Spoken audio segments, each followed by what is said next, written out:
Les établissements pour personnes âgées dépendantes, 700 000 Français y passent les dernières années de leur vie. Des EHPAD en crise. Depuis des mois, le personnel tire la sonnette d'alarme.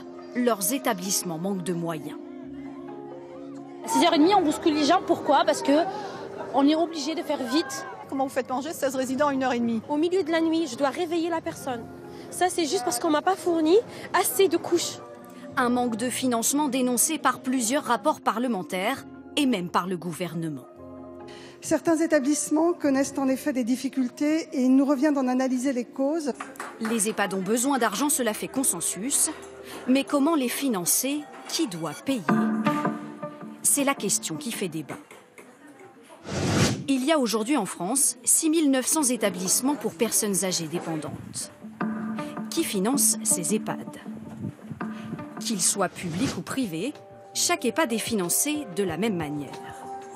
D'abord, l'État via la sécurité sociale, ensuite les départements et enfin les résidents eux-mêmes. Des résidents pour qui le coût moyen est de 1 758 € par mois. Une somme très importante comparée à la pension de retraite moyenne des Français, 1 283 € net par mois.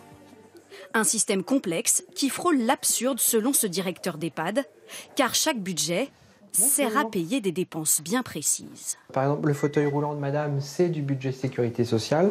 Le lit, c'est du budget sécurité sociale. Par contre, la table de chevet, c'est budget hébergement, c'est le résident. L'aide-soignante qui est ici, grosse partie sécurité sociale. Et la loi interdit de piocher dans un budget pour en compenser un autre. Je ne peux pas me dire, je vais aller chercher sur le budget alimentaire, restauration, pour aller financer des postes d'aide-soignants. Au final, la sécurité sociale ne prend en charge que les frais de santé et le personnel soignant. Alors faut-il plus d'argent public? Pour pallier le manque de moyens, plusieurs mesures de financement d'urgence ont déjà été adoptées.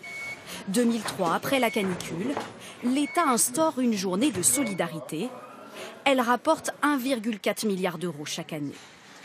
Début 2017, il lance une réforme avec 400 millions d'euros d'aide sur 7 ans. Insuffisant pour ce syndicaliste, car les EHPAD accueillent des patients de plus en plus dépendants. Aujourd'hui, on vit plus longtemps, notre espérance de vie a considérablement progressé, pas notre espérance de vie en bonne santé. Donc les besoins en santé, les besoins en accompagnement, en aide à l'autonomie des personnes âgées sont beaucoup plus importants. De leur côté, les départements qui dénoncent régulièrement la baisse de leur dotation refusent pour l'instant d'augmenter leur budget EHPAD. Alors faut-il un financement privé? Pour cette députée MoDem, c'est l'une des pistes que le gouvernement doit envisager. Selon elle, demander aux citoyens de s'assurer contre le risque de devenir dépendant ne doit pas être un tabou. 96% des Français ont une complémentaire. Est-ce qu'il n'est pas intéressant, est-ce qu'il n'est pas envisageable d'imaginer un petit plus dans cette complémentaire qui viendrait accompagner, préparer ce vieillissement? Mais hors de question de réclamer 1 € de plus aux citoyens, répond la France Insoumise. Cette députée réclame 20 milliards d'euros sur 4 ans. Les gens qui se retrouvent en EHPAD actuellement, c'est des gens qui ont payé leurs charges sociales toute leur vie, leurs impôts, leurs taxes d'habitation, leurs taxes foncières, la TVA. Et on leur demanderait encore de payer et de trouver des solutions? Non. Et pour ceux qui se demandent comment on va financer, je rappelle que le cadeau de l'ISF représente 5 milliards. Des pistes étudiées par la ministre des Solidarités et de la Santé, qui doit annoncer une réforme de la dépendance à la fin du mois.